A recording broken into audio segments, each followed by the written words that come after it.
We're now on part 4, in the heart of research, discovery. Scrolling down, we're going to search under full search. I'm going to start broad so that you can see what it looks like. As you might remember from before, full search searches all the library's holdings, including books, articles, etc. At the top of the screen, you'll see Research Starter. If this comes up, that means there's an encyclopedia entry about your topic. This is a great place to do background research. You just click More and it'll take you to the article. On the side, there are filters that can help you narrow down your research. If you click Full Text, it will only show you items that are available immediately. Please note that you have access to a service called Interlibrary Loan, and I'll show you how that works. Scholarly or peer-reviewed, generally speaking, for a research paper, you're going to want to click this. A scholarly or peer-reviewed item means that it has been reviewed by other experts in the field, whereas a popular item has only been reviewed by an editor. You can choose publication date. So for example, in the field of nursing, it's important that they only use research from the past 5 years. Scrolling down, we're going to choose academic journals.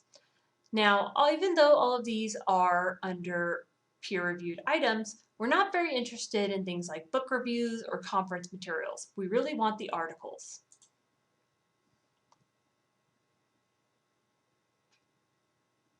So the more we limit, the smaller our number gets, and that's okay. That's why you have to start broad. So next we can go to subject. And subject is different than what we did as a search because this is a keyword search, meaning it's just going to look for the words as they occur, no matter where they occur. If they occur in the title, in the subject, etc. Subjects are verified by the researchers and librarians that yes, this article is primarily about this subject. So they are much more specific. So if you know that you want to focus on climate change specifically and you have enough results to limit it, go ahead and do that. But a keyword search is a great place to start. So we choose climate change. Now you can choose to look at specific publications if you want to. You can also choose specific publishers, languages, geography. So if you want articles that are written in the United States and Europe, etc. And you can even choose databases. So now we're going to look at the articles. And the very first one, you can see, request this item through Interlibrary Loan. That means you cannot read the article immediately. However, if you click this button and you fill out this form, you just put your name, your MSSU email address, and then be advised that it can take 3 business days at minimum to fill an Interlibrary Loan request. So if it's the day before your paper is due, you're not going to get the article in time. So give yourself a few days to do research. This will be automatically filled out for you. You'll hit submit, and that will go to us. As soon as the article is available, we will send it to you. What I'm going to do is I'm going to hit this little plus right here, and that's going to save it on the side for me in a folder. If I close the browser, the folder will empty. Now I'm going to click on this article, and I can see the abstract. The abstract is basically a paragraph summary of the article. I highly recommend reading this so you don't read through 10 pages of research and realize it's not what you thought it was about. Now I can view the article in full PDF. I can save it to the cloud, or if for some reason it's not working, I can report a broken link, which will send it to the library, and we will review it and try and get it fixed for you. You can add it to your Google Drive, you can print it, email it, or permalink it. Do not send the address bar because it will just take them to a database. You need to permalink if you're going to send an article as a link. We're going to go back.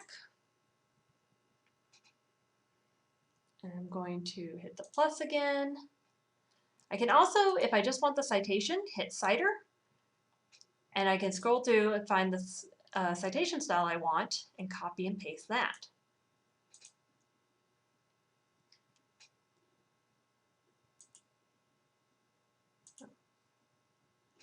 Okay, so generally speaking, it depends on what you're working on, but you'll want several articles to compare. So I'm going to do a couple more. And now I'm going to click Folder. And now I can email all of these to myself at once instead of doing each individually. You can choose what information you want, if you want the citation format, for example. So it will send you PDFs as separate attachments when available and the citations. Just enter your email and any comments you want to make, a subject maybe so you know what the email is, so maybe research for blank paper, etc. You can also choose to sign in.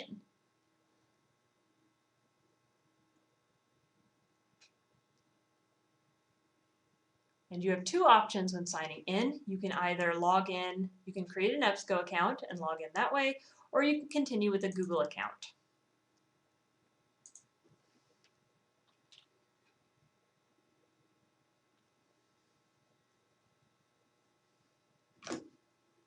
Now I can create folders and save articles for a long time. So for example, I have this compensation fall 2020. I saved 3 articles for it. These have been here for months. So if I want to do that, be able to track my research, this is very handy. In addition, if you click on the mobile on the home page, you'll be able to log in to this account on your phone. So if you want to search through your phone, you can save things and it'll appear in these folders. Now, I've done a basic search. Now we're going to try an advanced search.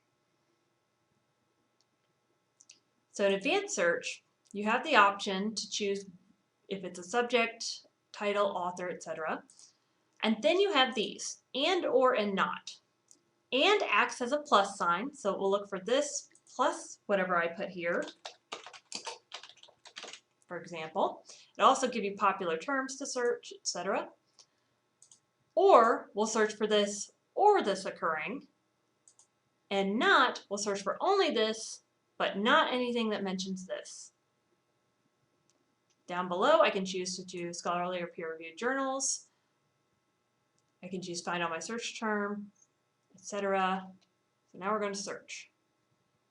This is a more specific search, so it's important to remember because you'll probably get fewer results. But if you're finding too much, this is a good way to limit your results.